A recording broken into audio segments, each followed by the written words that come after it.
Meus amigos, minhas amigas, estamos juntos novamente, graças a Deus. Vamos então para mais uma live, né? Que hoje virá através do livro do José Carlos de Luca, né? O título do ensinamento do dia de hoje é Como Superar os Problemas. Então ele vai nos apresentar sugestões, né, de como devemos proceder para superar ou encontrar a força necessária para superar os nossos problemas. Ele começa nos dizendo palavras de Francisco de Assis, que nos diz assim: não há problema que não possa ser superado com oração, obediência e espírito de alegria. Palavras de Francisco de Assis.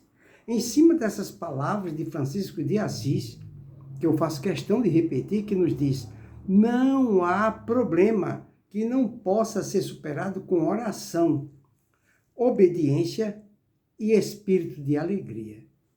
Ele começa nos dizendo, então, temos às mãos esta receita espiritual provinda de uma das almas mais iluminadas que pisaram o chão da terra. São Francisco nos diz, em primeiro lugar, que não existe problema que não possa ser superado. Tal afirmação nos enche de ânimo, de esperança, porque não raro nos vemos sem qualquer perspectiva positiva diante das dificuldades que nos envolvem e cremos que nada mais nos resta a fazer se não esperar pelo pior. Realmente, às vezes a gente passa por um problema que a gente só espera o pior. Aí ele fala, São Francisco, porém, nos ensina a esperar pelo melhor. Isto é, acreditar que todo desafio pode ser superado. Mas não se trata de uma espera passiva, ou seja, de uma espera que não exija de nós um esforço de autossuperação. O socorro de Deus vem quando o homem começa a socorrer a si mesmo. Então, o socorro de Deus vem quando nós começamos a socorrer a nós mesmos.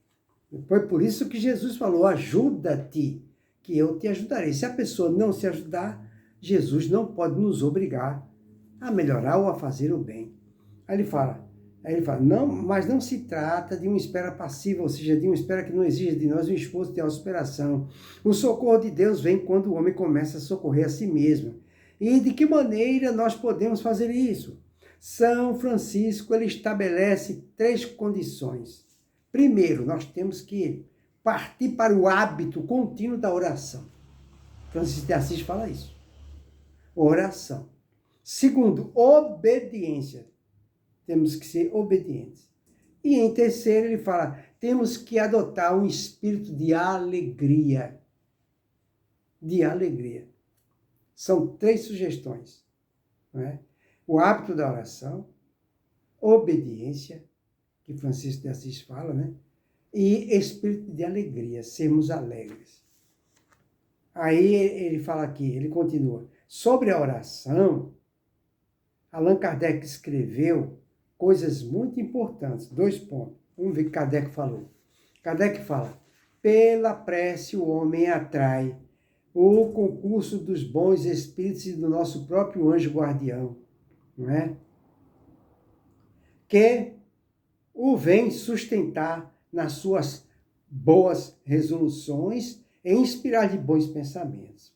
Ele adquire assim a força moral necessária para vencer as dificuldades e voltar ao caminho reto quando dele se afastou.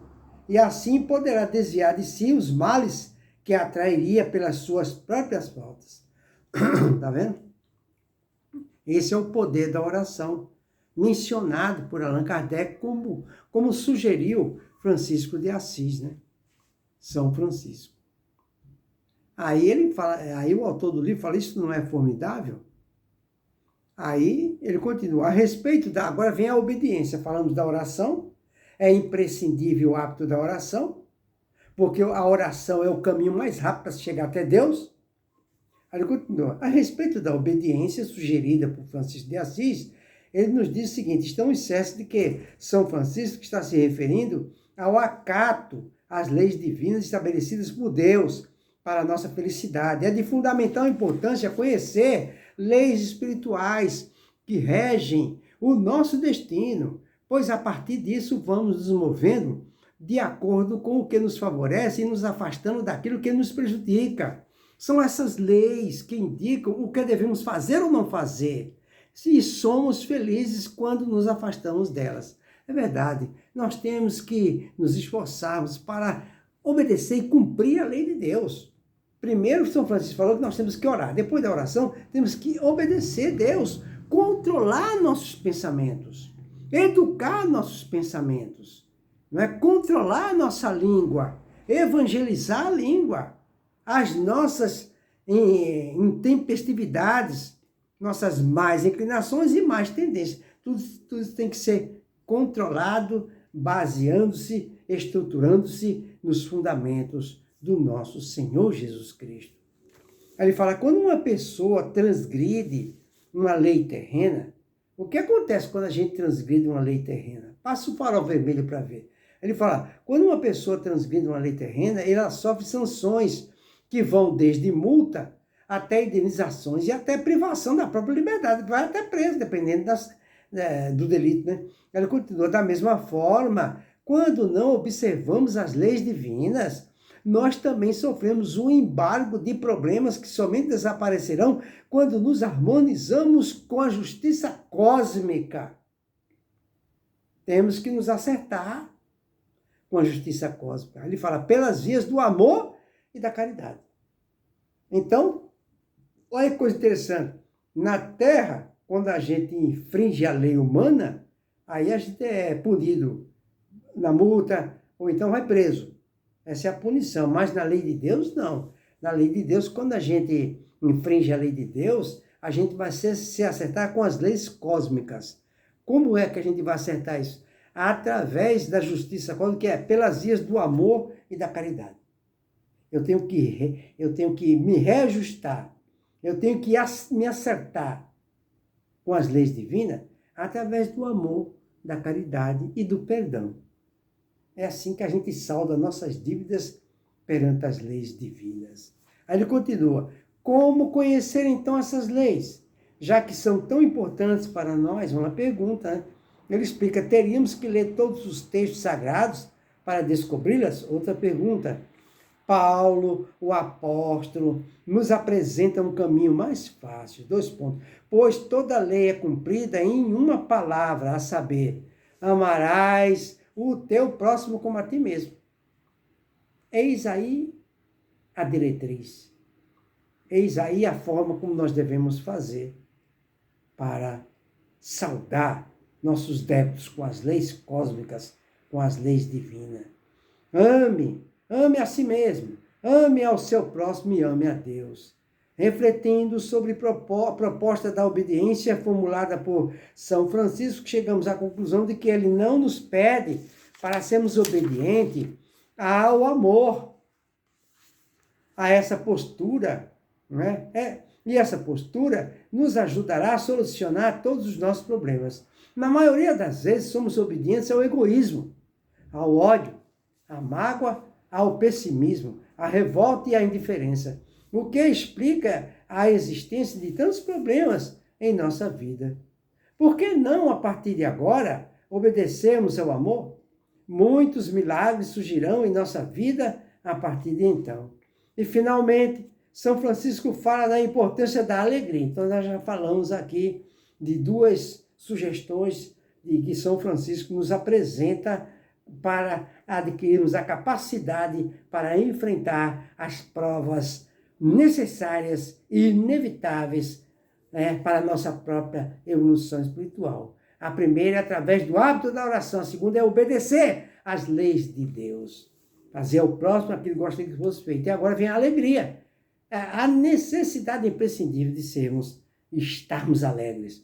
Ele fala, na maioria das vezes somos obedientes ao egoísmo e ao ódio, à mágoa e ao pessimismo, à revolta e à indiferença, o que explica a existência de tantos problemas em nossa vida. Por que não, a partir de agora, obedecermos ao amor? Muitos milagres surgirão em nossa vida a partir de então. E, finalmente, São Francisco fala da importância da alegria para superarmos os nossos desafios. A miúde, em meios a crises e aflições, perdemos a alegria de viver, e com isso a tensão e a preocupação tomam vulto e nos dominam, abatendo nossas forças. A fonte da alegria, porém, está na certeza de que somos amados por Deus e de que não estamos sendo punidos somente pelo fato de estarmos atravessando um mar de turbulência. O momento difícil é uma prova através do qual estamos sendo convidados a reavaliar o rumo perigoso que o barco de nossa vida tomou para reajustar a rota. E com alegria, a confiança aumenta, a atenção diminui, a turbulência passa mais rápido. Não espere que lhe aconteça algo de bom para que a alegria surja em você. Alegre-se simplesmente pelo fato de estar vivo, de ver, de ser um filho de Deus, amoroso, de ter em suas mãos o controle de seu destino. E é a partir dessa alegria que as coisas boas começam a acontecer. Além do mais, o fato de sabermos que o mal é passageiro e que só o bem é eterno, já são um bom motivo para recuperarmos a alegria. Você não acha? Por isso, eu fico com o Vinícius de Moraes, que na letra de sua música nos diz: é melhor ser alegre que ser triste. Alegria é a melhor coisa que existe. É assim como a luz no coração. Fica aí, então, para a nossa reflexão, essa sugestão de Francisco de Assis, que nos sugere, nos propõe uma medida, um meio, uma receita para enfrentarmos as dificuldades e as duras provas da vida que são inevitáveis, mas que são necessárias para a nossa própria evolução espiritual. Que o Senhor Jesus nos abençoe a todos e até a próxima.